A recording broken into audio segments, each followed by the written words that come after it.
Hey, it's Carrie. And Ashley. We welcome you to the Self Care Cafe. We are both health professionals and moms and nature lovers and food lovers and love helping women get over dieting and just start living. We think that talking about bodies and perfect bodies and dieting is just boring.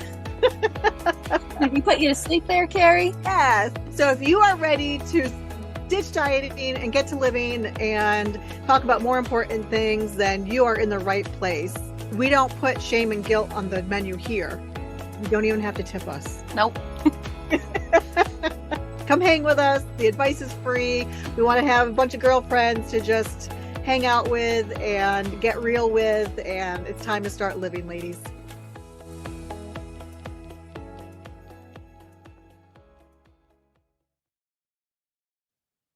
Hey, Carrie. Hey, Ashley. How are you? Great. How are you? Good. Been a busy week. Yes, always. Mhm. Always something, right? It sure is. It sure is. So what do we have on the menu today? So I think a great one is talking about what I like to call, and I think Carrie, you like to call it this too, but diets in disguise. Mm. Yeah, that's a great one because we both have noticed some ads lately. Like you had sent one about these leggings that are supposed to, I don't even know what, like basically like exercise bands or something. And Yeah, I don't even get it. It's just, it it's was like these leggings that have like resistance extra bands or something like along them to make your legs work out when you wear them. which is So just I so think, ridiculous. So yes, ridiculous. I think the point is like to boost your workouts, but what the really underlying messaging was to me, um, it was like just wear these every day to get a little extra activity in.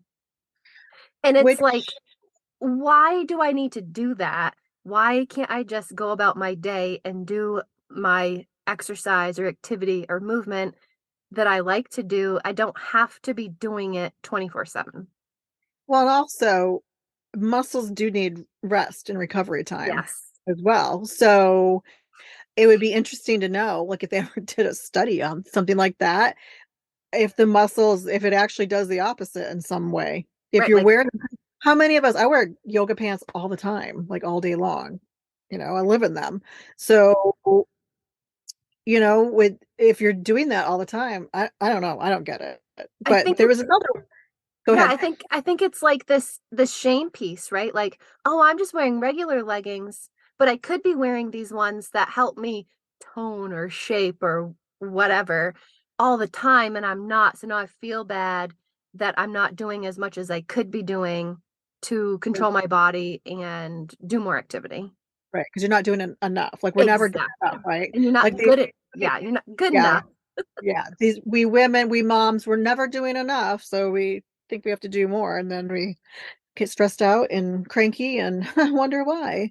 Um, so and then or if then we diet and don't eat enough, so then we're also hangry. So like then there's this other one that I had come across and sent to you the other day. And it is basically it says end obsessive dieting and become naturally thin for life. Okay. That sounds well, initially sounds end obsessive dieting, but then the become naturally thin for life is that red flag, right? Yeah. And And then then it says how to make naturally thin food decisions to start losing weight now. What would we call that? that is Dieting? like this, Diet. yeah, it's the same freaking thing. Like end Yes. obsessive dieting, but then it turns around and says, make food decisions to start losing weight now. What Right. is honestly the difference? If you have to make different food decisions to stay thin or whatever, what's the Oh, and difference? also that naturally thin for life, not everyone is meant to be super thin. Like that, some bodies are, Mhm.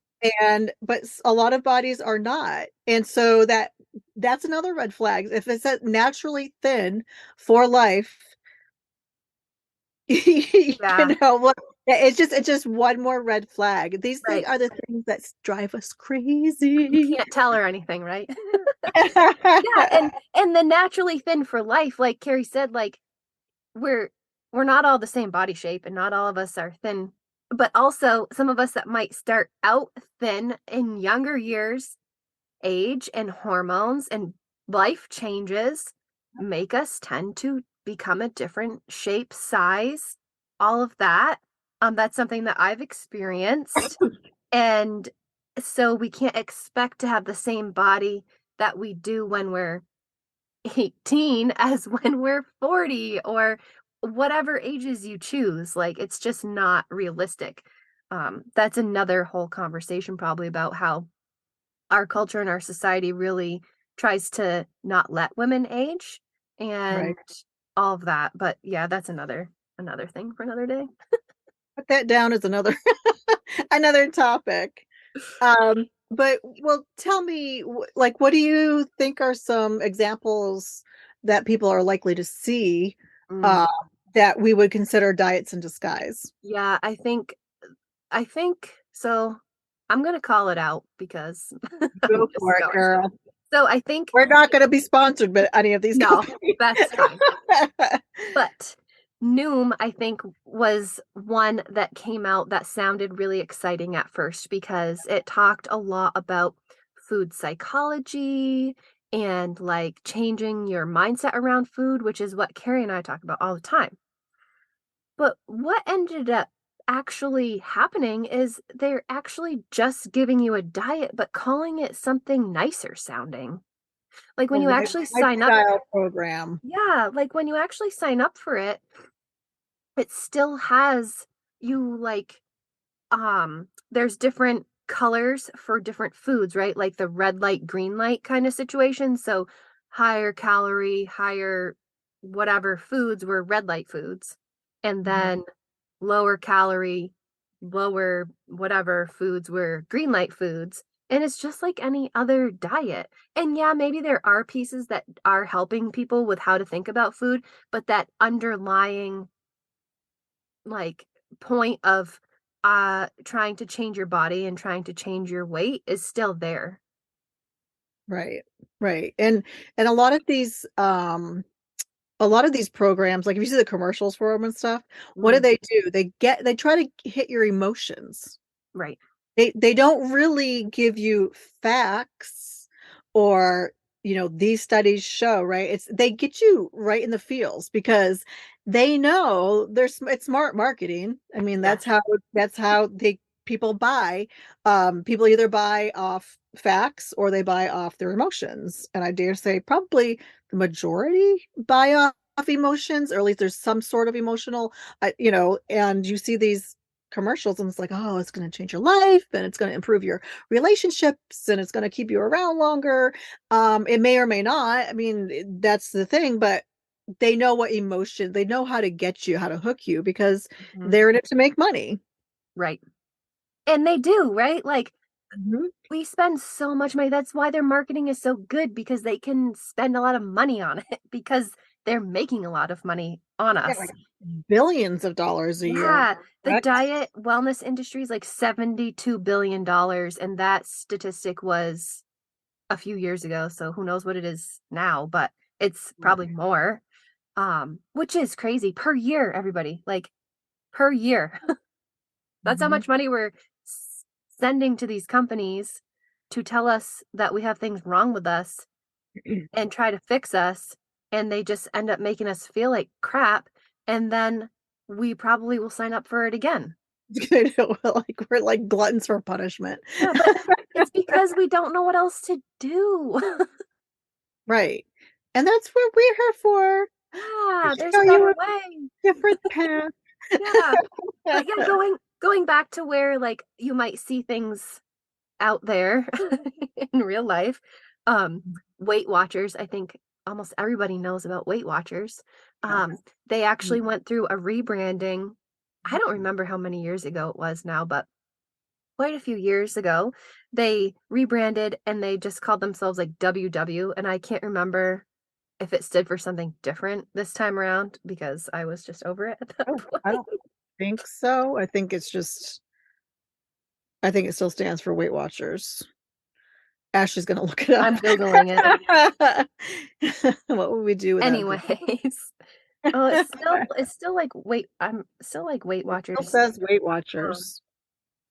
maybe Yeah, they so went back. I don't know. But for a little while they were just WW. I don't know if it was like something wellness. That sounds familiar to me, but I don't know. Anyways, um they rebranded to this new wellness thing, kind of like the Noom idea, like, you know, hey, this one says Weight Watchers is back to its old branding. oh, okay. Then that was in March of 2023. So they tried to rebrand to kind of get on the same train as Noom, probably because it became their biggest competition, I would guess. Yep. Um, but now apparently they're back to their old song and dance. Um, and to push it even further, even though some of these places might not be saying that they're diets or that they're pushing for, like weight loss or whatever might be going on, Noom and Weight Watchers both have recently been affiliated or associated with um, organizations or committees or some sort of programs that are dealing with weight loss drugs, like the new injectables, like Ozempic and Wegovy and things like that. So they might be saying one thing, but their actions are totally proving that they're just in it for the weight loss piece and the diet piece and trying to make us feel better about it. I don't know. Excuse me, I've got something stuck in my throat. The other one, I'm gonna say it's a good thing. Jenny Craig is going out of business. Yay, hallelujah. I just saw that a couple weeks ago and I did a happy dance. Mhm. Yep. So yeah, we'd like to put all of them out of business. And we're not saying like it doesn't help some people at all. Right. And It's and always, I and putting out like if it was like a small business, I don't want to see businesses fail. Like that's not our goal either, right? Like but the messaging and how they go about it, it's just like smoke and mirrors basically. yeah, it's just all the same old. If it worked, We you wouldn't have to keep going back on it, right. right? It Like wouldn't be the $72 billion a year industry. right, like you would learn how to nourish your body and change your mindset around truly change your mindset around food um and your health habits and all of it. You wouldn't have to keep paying to join a program Right. to teach you that and to quote unquote keep you accountable, like as if you're doing something evil by feeding your body. Right. Yeah, they're just trying to tell you that something's wrong with your body and that you need to fix it no matter what that is. Right. So Ashley, what, like, I think it would help people to like if they what are some red flags that they could look for? So Yes. if you're like thinking about joining a program and it says it's a lifestyle program, it's going to help them change, just change their Right. habits and this and that. What are some red flags that they could look for? So I think of a diet as anything that's giving you rules around food, I guess. So telling you when you could eat. So like intermittent fasting, that's one. Because you're only supposed to eat during a certain window of time. Mhm. Telling you how much to eat, so giving you predetermined portion sizes, telling you what foods to eat or what foods not to eat. All of those are definitely little red flags that are like, okay, well, if I'm really going to make a lifestyle change, I want to include the foods I want to include, but maybe I can just improve my nutrition. I think that that's a lot of times what we think about when we're trying to improve our health and nutrition is most people's first reaction is to take things away. Right. But what Right. is actually better is to just improve our nutrition by adding more nutritious foods to what we're already doing. Mhm. Yeah, I agree. I That agree. is definitely one thing that most dietitians will tell you too is, well, if you want to improve something, let's add some things in. Mhm. Yeah, or So, like if you're trying to or swap it out, right? Like if you're Right. trying, for instance, to reduce your soda intake Yep. and you're drinking 3 a day, swap one of those out for a water Right. or It doesn't have to be that all or nothing thinking. And I think Carrie and I talk about this a lot. We either feel like we can't have it or we can only have this other thing. But there's so many things in between. right. Um, like Carrie said, we can make swaps, but it doesn't have to be the entire thing. Like you can still include some soda if you really enjoy it and you like it. And if you feel like maybe it's too much for what you're trying to do, maybe swap it out for a seltzer, which is also bubbly or something else. Yeah. And when Ashley is talking about diets that, tell you what foods you should and shouldn't eat, we are not referring to people on, like food allergy Right. or sensitivity or Ashley, and I don't know if I've even talked about yet how I have to watch my FODMAPs, and that could be a whole other episode. But, if you have IBS, there might be some foods, and so there's some guidelines or it something like maybe you're like, I have no idea. Like at one point in my life, I thought it was gluten that was the problem. Well, it turned out, so I'd eat like gluten-free bread. Well, it turns out it was the other things in the bread Mm. that Yeah. was actually, upsetting my gut. So things like that are different, like medical wise, Right. right? For Yeah. is different. We're talking about mostly for like intentional weight loss Right. diets. That's what we're referring to. So whenever we talk about this kind of thing with diets, we're really referring to that intentional weight loss. Yep. And it can apply a little bit to some of the medical stuff, but at the same time, that's definitely for your healthcare provider team to help you out with because we don't know your medical history. So we don't want to do anything that might hurt you or make you sick or anything like that for sure. Yeah, faux show. Um,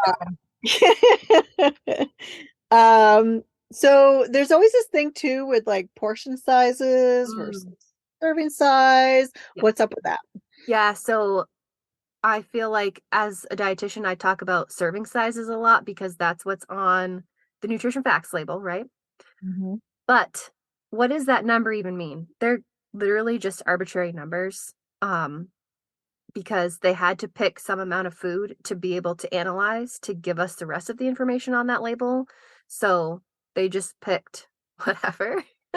So I don't know, like ice cream, I guess. What is it, like a half a cup or something, maybe, is a serving size on a lot of the labels? Who the heck eats only a half a cup of ice cream at a time? Depends on the day. Like sometimes I I do, sometimes suppose I eat more, that well sometimes that that is true. Sometimes I just sometimes want I a eat couple one of like spoon. yes, yes, that is true. That is true. Um Touche.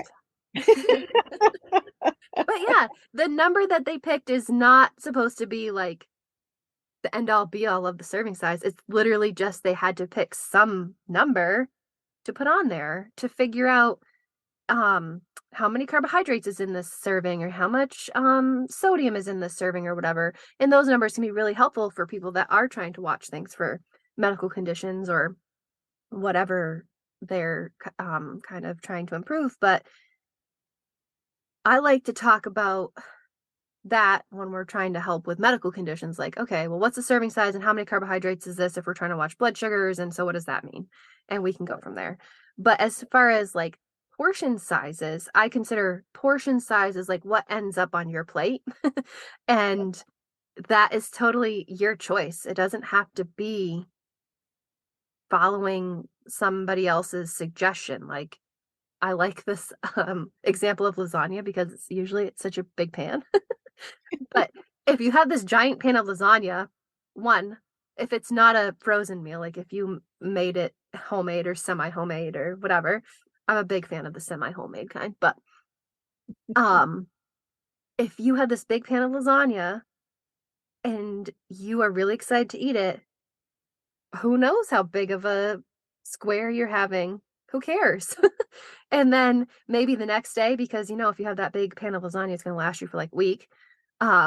Maybe the next day you're like, "Ooh, I know that it tastes better the next day, so maybe I'm really more excited about it." So my portion is going to be a little bit bigger. And maybe by the end of the week, you're like, I'm so sick of this lasagna that I don't want very much, or maybe I don't want it at all. And so our portions, what ends up on our plate, is supposed to be like how much food you think is going to fill you up at the time and satisfy you to get to your next meal. Right. And I know a lot of us grew up in the, clean plate club, Mm, and that's the other thing too, is that you don't have to eat your entire like, if you like, so part of intuitive eating is paying attention to your fullness. So right, let's say you really are hungry and you take this big one, and so many times we get like, I'm really getting full, but right? Those right. old beliefs that we grew up with, it's like, oh, the starving children in Africa, and shame on you for not eating, Yep, so and that's part of it too, is just your portion is how much you actually eat, right. not And need. necessarily Yeah. and how much you need. Yeah. And sometimes you go over that too. I don't Mhm. want to make it sound like you only have to eat till fullness because the first night of lasagna night, if you're really digging it and you eat past comfortable fullness, that's okay. But you know that you're doing it, right? And the beauty of intuitive eating is you can say, okay, well, I know it tastes really good and I'm full. And then you get to choose Right. whether or not you want to keep eating it or not. Right. And the old beliefs will have you think, oh, I just need to eat it all because I have to clean my plate, or I'm not going to get it again later. Maybe there's a food scarcity mindset that we can talk about another time. Um, or if it's something you've been restricting, a lot of times people restrict pasta when they're trying to do diets because a lot of diets are kind of like a low carb idea. So if you get a hold of pasta, then it's like, oh, I have to eat it all because I'm not going to get pasta again.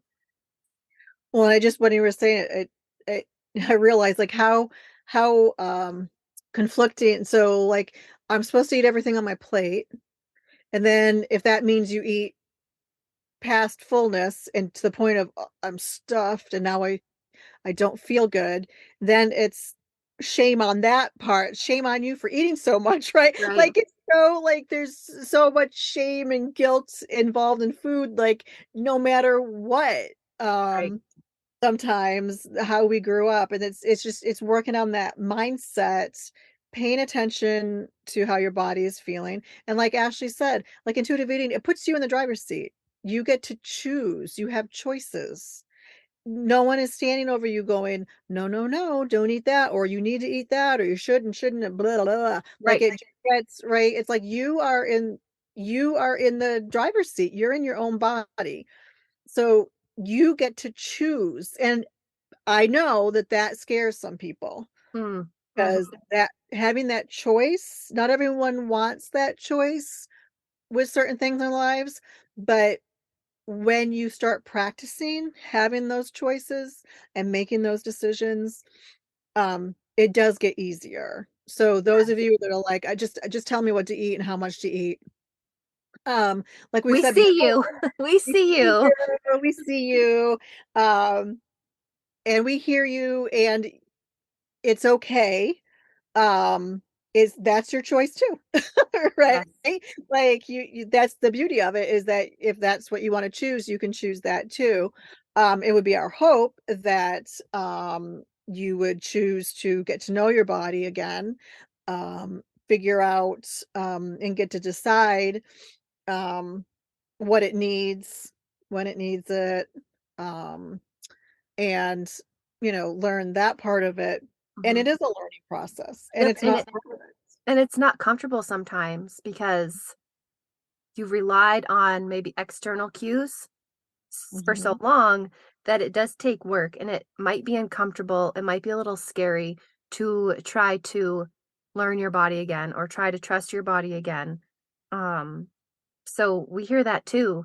And I like to think of the process or journey of intuitive eating sometimes similarly to sometimes like people that are trying to quit smoking Mhm. because sometimes we try it and we're not ready for it, or something happens and we stop or we jump back on the diet train or whatever.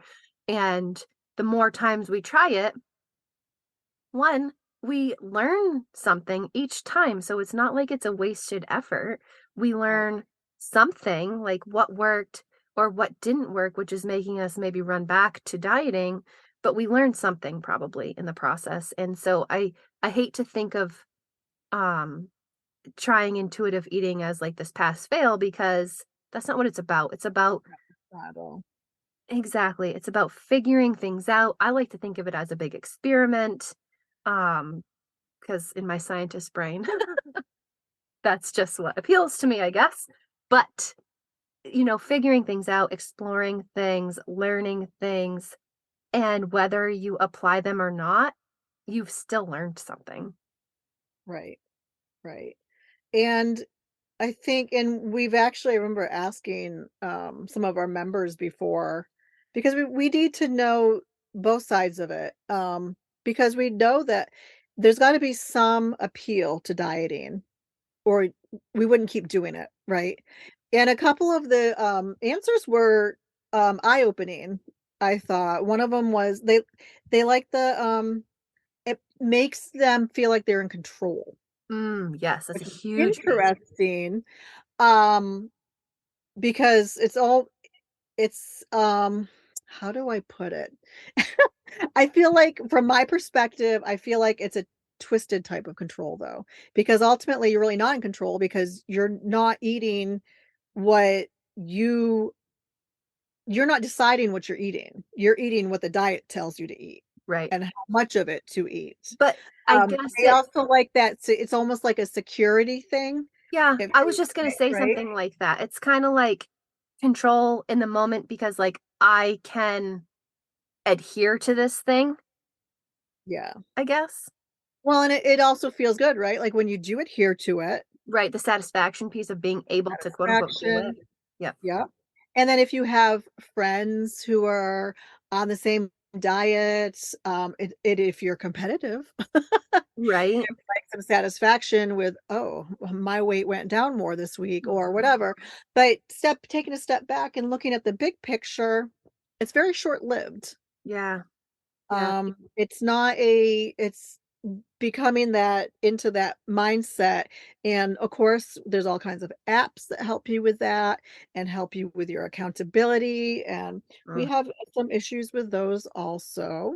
Yeah, I think and one other thing just to mention about, like, why do we keep turning to diets? I feel like even though, like you said, Carrie's kinda like this twisted sense of control in a way, it's Mhm. also comfortable.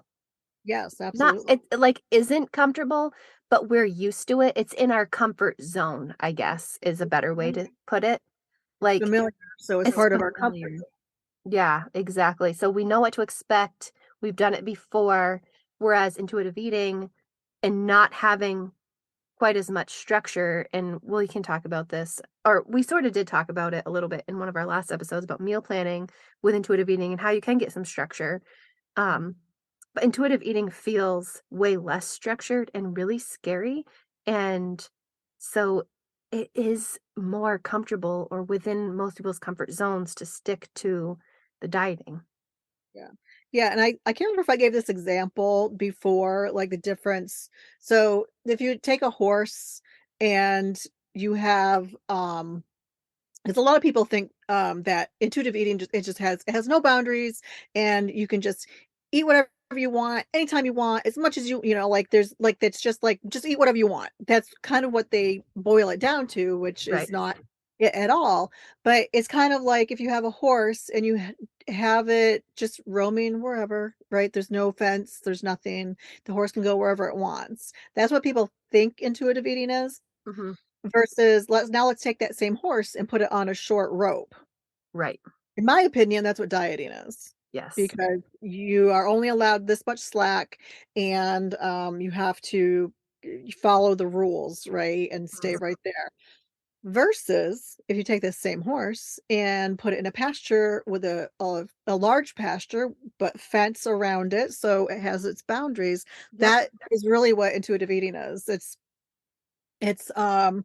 there is some structure to it, and hopefully through our podcast and other things, we can help you see that, it's not that rigid Right. structure. And I like to add to Carrie's example because I hadn't heard it until we started the podcast, I think. I like to add that even though there's a fence with boundaries, the horse can still jump the fence when it feels like it. It's like a short enough fence that if it Mhm. decides to jump it, it's fine and it can just come back to its pasture when it wants to and it doesn't have to feel any which way about escaping. Right. Right, it's a like Yeah. an adventure it's an adventure. Yeah. Right? Right. And with intuitive eating, I feel like a lot of different people, organizations, programs, whatever, have taken a lot of the intuitive eating language and even called things intuitive eating that are not. Yeah, And absolutely. Noom is similar, but they never straight out said like this is intuitive eating. But a lot of other things are. And so one huge red flag is um intuitive eating, like the official type of counseling like Carrie and I do. It's not associated with intentional weight loss like we've been talking about. So anytime you see language that talks about intuitive eating for weight loss or something along those lines, that is definitely not true intuitive eating. Right. Yeah, sometimes they sort of cherry pick parts of Yeah, it that they wanna use and the language of it, yeah. um, and again, because and some of it's marketing too, like, we know a lot of you listening will just tell me what to eat, don't, uh, or okay, fine, like, I'll take this part and this part of it, but I still want a plan, just, tell me what to eat, Hmm. and I've had a lot of clients through the years say that, I'm like, "No, I'm not going to," Right. Well, but yeah, me again, too. That's like what everybody expects when they walk into my office. Oh, you're the Right, dietitian, so you must hand me my meal plan. right, And I right, always no, say, "No, that's not really what we do here," you know? but how many meal plans end up getting lost in the with your bills or thrown Mm, out or yep, it's what we want to do is give you the skills and the tools that this really is for life. yep, Right? And there's not we're not making it a black and white thing, like you're good if you eat this and you're not good if you ate that, and, mhm, um, it's this really is a plan for life right, in more ways than one. for sure. Yeah, yeah. Anything else you wanna add today, I Ash? think that we had one other thing in our notes to mention about, like, okay, so if I'm not necessarily following this diet or this plan or this actually structured thing, but I'm, like, counting calories or macros or points or just Mm, food logging and have a loose calorie goal or macro goal or something like that, I think that's definitely still a diet because we have that external cue of this goal number we're shooting for, right. right? Yeah, yeah. Um, yeah. And Uh, I think of like food logging. A lot of people mention that word accountability, just like they do with I need to weigh myself on the scale for that accountability. But ugh, I really hate the word accountability at this point. Carrie, what about you? and there are certain things in life, like in business or whatever, or if you got goals, um that where having an accountability partner, let's say you wanna write a book and it really is a goal, but you have problems with time management Right. or whatever, you know what I'm saying? Like, that accountability can be helpful in certain areas of your life. We just don't feel like it's really necessary with food Right. because your accountability partner or whoever whatever it is, your accountability app is not in your body, and that's the whole point that we keep coming back to, like, it's your body, really, it's your responsibility Right. to figure out what your body needs And to yeah, and the apps are just math formulas. yeah. Like Yep. even if Can you hear my dog? Yes, just a little bit. Hi, Maple. Somebody's dropping off packages maybe. But anyway, so like even if you're using an app, like the calorie limits or whatever that they're setting for you is probably not what you need. It's just some math formula, and Oh, somebody the same height and weight as you is going to get the same amount, right, which right. again isn't necessarily what your body needs. Exactly. Like yeah, it can when I first went to college, they everything seemed so black and white. Calories in, calories out. Mm, Like it would just boil down to that. But over the last, I'm afraid to say how many years, 30, several years. 35 years, they've learned a lot about how our bodies work and realize that, oh, it's not just a black, and some people still try to boil it down to just being black and white, and Mm, it is not. It's really, it is not. There's so many different factors within your own body and your life and that determine how much food you need. And again, and that's one reason diets fail. Like people give them up because yes, a diet will help you lose weight. We are not mhm. saying that it won't. It will. But what's the long term? Like it's not teaching you anything really about your own body. Right. And we don't necessarily have to lose weight. And I think we've talked about that in some other episodes. So if you missed those, you could go back and listen to those. But yeah, I think another piece too is like with the calorie goal example, nutrition isn't about eating the same exact number of calories every single day. That's Nutrition, impossible. it is. And Impossible nutrition, to do. I mean, you could, I guess, but it's so much work and so much misery. But nutrition is about patterns. Like you could eat X amount of calories this day and way more the next day. And I don't know, every day could be a different amount by hundreds or whatever. And it doesn't do much to your body. Like your body is not this machine, like Carrie said, where if you put in X many pieces, it's going to shoot out X on the other side. Right. That's not how it works. Yeah. It like is funny, people will go on diet and lose weight for a vacation, let's say. They go on vacation, they actually enjoy themselves and eat what they want, and then they come home like, "Oh, I gained 7 pounds." Mm, Right? Well, first of all, you probably didn't gain 7 pounds of fat in a week. right. Plus you're Um, restricting before you left. So you came back to your weight that you were before the restriction. Plus Mhm. if you're enjoying yourself, like I wouldn't say that most people gain weight just from enjoying themselves on vacation.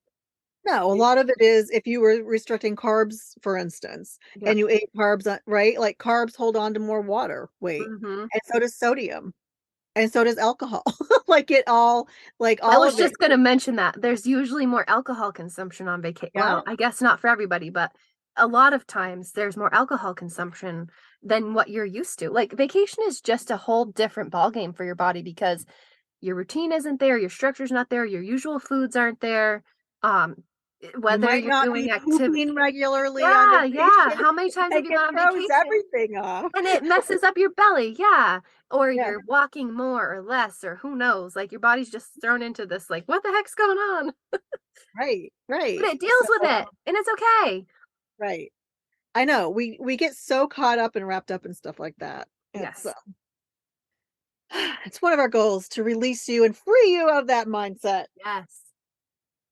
Yes. Well, awesome. Anything else you wanna add? I think that was probably a lot. I mean, we can't cover everything, but I think those are all the big points that we wanted to kind of go over. And if you have more questions or wanted clarification on something that we said, please send us messages. Or I think in Spotify now, I think this is turned on for our podcast, but I'll double check. There's actually this cool feature on Spotify where there's like a question and answer tab. So I think listeners can put in questions and I think we can answer it from Spotify. So that would be something cool to Oh, try cool. out. Yep. Yeah. And we're also on Instagram, so that's a great way to get a hold of us. We're at Self Care Cafe, all one word, _official. We're on Facebook at Self Care Cafe. We have a page. We also have a free Facebook group. Mhm, Um, and I believe the link for that is in our show notes. We're mhm. also on Patreon. And yeah, all those links are in the show notes. So if you have questions or want clarification or want us to talk about something in particular, let us Yeah. know. Yeah, we'd love to hear what you are thinking, what you'd like to see more of, and to sort of recap today, it basically is to watch out for those red flags, right? Things that they're trying not to come across as diets, but if they are restricting food, restricting, or using language like, "Oh, stop your obsessive dieting, but eat follow my plan," Right. right? So just being more aware, and a lot of times that's the first step with any of this. For Yes. Being aware and any being, change that you're going to make, start noticing, right? yep, Noticing little things, and that if you start doing that, that will set you on this path, for uh, sure. to start incorporating more of this. So awesome. Well, Great. thanks for the conversation. Yes, thank you. And we'll see you next I time. lost you. Oh, there you are. The joys of internet. Yes. So great. Well, we'll see you next time. And we love you, latte. Latte.